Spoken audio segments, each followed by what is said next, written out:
My entire world was collapsing right in front of me, and I was the last person to notice. The woman I adored, the woman I had shared a decade of life with, started drifting away from me like a stranger passing in a hallway. It began quietly.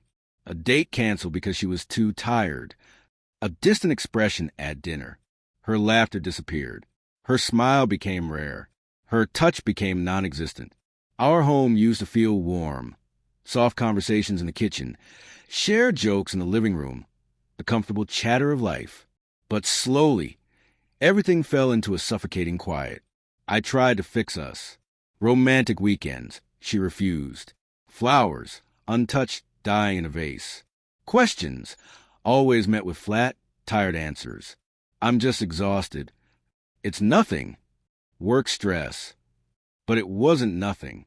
She slipped further and further away until we became two polite roommates moving to the same house, speaking only about bills, schedules, and errands. Every rejection chipped away at my spirit. Resentment crept in like poison. I started believing the worst, that she didn't love me anymore, that we were finished, that the only logical escape was divorce. One night, I made a decision. Tomorrow morning, I would tell her. I think we should separate. Just thinking it made me nauseous, but the pain of not knowing was destroying me. That evening, I was in our home office searching for a document. I opened a drawer we hardly ever touched, and I found a plain white envelope hidden behind old tax papers. It wasn't sealed. Inside was a single page, a medical report, not a secret love letter. Something far worse. City Oncology Center. Patient. Her name. Diagnosis. Invasive ductal carcinoma. My knees buckled. I sank onto the floor, the paper shaking between my fingers. The date on the report was from the exact week everything changed. The ghosting.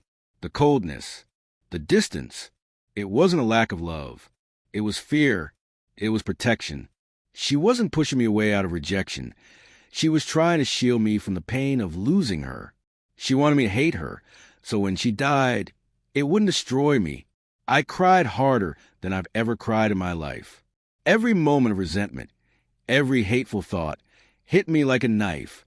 When she walked through the door later that night, I was waiting in the living room with the report on the table. Her face froze. Fear swallowed her whole. "I'm sorry," she whispered, trembling. "I didn't want you to carry this.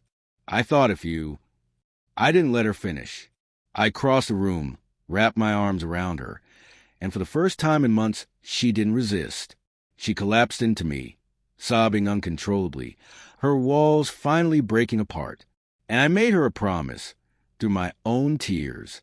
You will not fight this alone, not for a single day. I'm here, always. What followed was a war. Chemotherapy, hospital nights, medications, weakness, fear thick enough to choke on. I held her hair while she vomited. I rubbed her feet when nerve pain stole her sleep.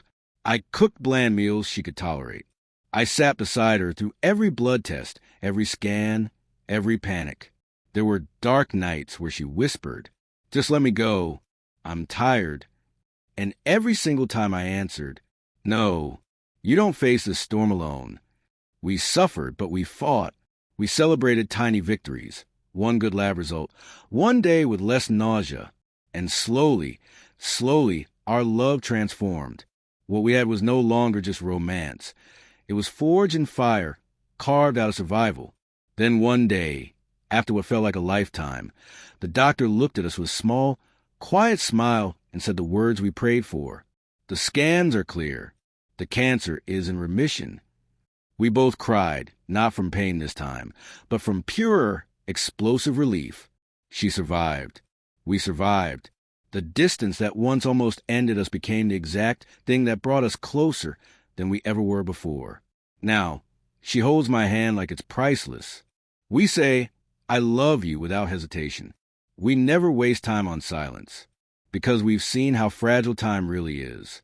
That envelope I found while looking for a document didn't destroy my marriage. It saved it.